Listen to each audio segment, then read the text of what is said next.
ဘယ်သူမှစိတ်ကူးရင်ရဲမှာမဟုတ်တဲ့ Nike ရဲ့အမိုင်စားကြော်ညာတဲ့ဘယ်လိုမှမင်္ဂလာပါခင်ဗျာ 90+ အားကစား channel လေးကနေအားလုံးကိုပြန်လည်ကြိုလဲပါရင်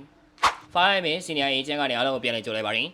Nike ရဲ့ Gravla အကျိုးထွက်ရှိလာတဲ့ campaign အသစ်ကြော်ညာအသစ်ကတော့တော်တော်လေးကိုအမိုင်စားလို့ပဲပြောရမှာဖြစ်ပါရင်ကြည့်လိုက်တဲ့အနေနဲ့ဒီကြော်ညာအတွက်ကုန်ကြစိတ်ဟာဘယ်လောက်တောင်ရှိသွားနိုင်လဲဆိုတာမှန်းဆလို့မရနိုင်ပါဘူးဒီကားလေးမှာရုပ်ရှင်ကားတကားရဲ့တရုပ်ဆောင်စဉ်ကိုကြည့်လိုက်ရုံနဲ့ဒီကားရဲ့ budget ဘယ်လောက်ထိကြီးမားလဲဆိုတာခံမှန်းနိုင်ပါရင်ဒါပေမဲ့ Nike ရဲ့2026 Gravla အကျိုး iMeter ဆက်ခွေကြော်ညာကိုကြည့်လိုက်တဲ့အခါမှာတရုပ်ဆောင်စဉ်ကိုမြင်ုံနဲ့ဒီတရုပ်ဆောင်တွေကိုပေးရတဲ့ကုန်ကြစိတ်နဲ့ကုမ္ပဏီဒေဝါရီခံရနိုင်တယ်လို့ဆိုပြီးတော့ခဏနောက်တွေ့မိပါသေးတယ်။ဘာကြောင့်လဲဆိုတော့ဒီ6မိနစ်ကြော်ကြာတဲ့ကြော်ညာတစ်ခုထဲမှာကမ္ဘာဘောလုံးလောကရဲ့ထိပ်တန်းကစားသမားတွေနာမည်ကြီးကစားသမားတွေအားကစားလောကရဲ့အကျော်ကျော်ဆုံး star တွေဂီတနဲ့ entertainment လောကရဲ့ထိပ်တန်းနာမည်တွေကို Nike ကတနေရာထဲမှာစူးစီးထားနိုင်လို့ပဲဖြစ်ပါတယ်။ဘောလုံးဘက်ကိုကြည့်မယ်ဆိုရင် Cristiano Ronaldo, Kylian Mbappe, Erling Haaland, Vinicius Junior တို့လိုလက်ရှိမျိုးဆက်ရဲ့အကြီးမားဆုံး superstar တွေပါဝင်နေသလို Ronaldinho, Zlatan Ibrahimovic, Eric Cantona, Didier Drogba, Josh Campbell တို့လိုကနဝင်တွေကပါပြန်လည်မြင်တွေ့ရပါတယ်။ဒါအပြင် basketball ပြင် LeBron James, နာမည်ကျော် Red ဆိုတော့ Travis Scott, Reality TV star Kim Kardashian, Hollywood မင်းသား Channing Tatum, K-pop ကမ္ဘာ star Lisa တို့လို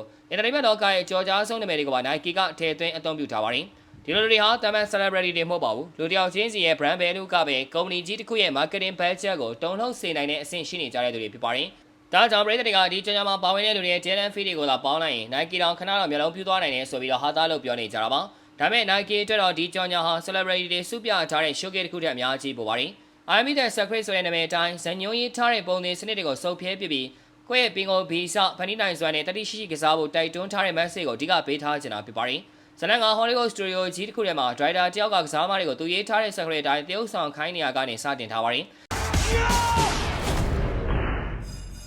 No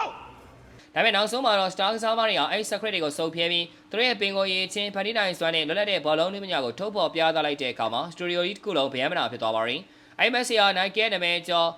Joker Benito စိတ်ဓာတ်ကိုပြန်လည်အသက်သွင်းထားတာလည်းဖြစ်ပါတယ်။ဒီကတော့ Nike ကဘာလာနေလာတဲ့တာမန်ကြော်ညာတစ်ခုမရိုက်တက်ပါဘူး။1998ခုနှစ်က Apple 2002ခုနှစ်က Decade 2010ခုနှစ်က White the Future လို့မျိုးဆက်တစ်ခုလုံးအမှတ်တရဖြစ်သွားတဲ့ကြော်ညာတွေကိုဖန်တီးခဲ့ပူပါတယ်။အခု iMeter Secret ကတော့အဲ့ကနဝင်ကြော်ညာရဲ့အမွေကိုခေတ်သစ် digital ခေတ်နဲ့ပေါင်းစပ်ထားတဲ့ version တွေလို့ပြောပါလိမ့်မယ်။ဘောလုံး guitar, fashion, Hollywood နဲ့ pop culture တို့ကိုတနေရာထဲမှာပေါင်းစည်းထားပြီးကမ္ဘာ star တွေကိုစုလိုက်ပြောင်းလိုက်ထဲသွင်းအသုံးပြုထားတဲ့ဒီကြော်ညာဟာ Nike ရဲ့ marketing power ဘယ်လောက်ထိကြီးမားသလဲဆိုတာကိုထပ်မံသက်သေပြလိုက်တဲ့လက်ရာတစ်ခုလည်းဖြစ်ပါတယ်။တဲလန်ဂျေတွေကိုတကယ်သာတွဲကြည့်မယ်ဆိုရင် Nike မဟုတ်တဲ့ company တစ်ခုတော်တော်အိမ်မက်တောင်မမက်ရဲတဲ့ project တစ်ခုဖြစ်ကောင်းဖြစ်နိုင်ပေမဲ့ Nike ကတော့ကမ္ဘာမတိုင်ခင်ဘောလုံးကကမ္ဘာယဉ်ကျေးမှုရဲ့အလဲပိုးမှာရှိနေသေးဆိုတာကိုနောက်တစ်ချိန်ထပ်မံသက်သေပြသွားခဲ့ပြန်ပါပြီ။ဟုတ်ကဲ့ဗျာ video ကတော့ပါပဲ။နောက်နေ့မှလည်းအားကစားနဲ့ပတ်သက်တဲ့သတင်းကြောင်းတွေကိုတင်ဆက်ပေးတော့မှာဖြစ်တာကြောင့်ကျွန်တော်တို့ရဲ့ page ကို like and follow လုပ်ပြီးဒီ video ကိုလည်း share ပေးကြပါဦးလို့ပြောရင်းနဲ့ညီကုန်းချုပ်လိုက်ရပါတယ်ခင်ဗျာ။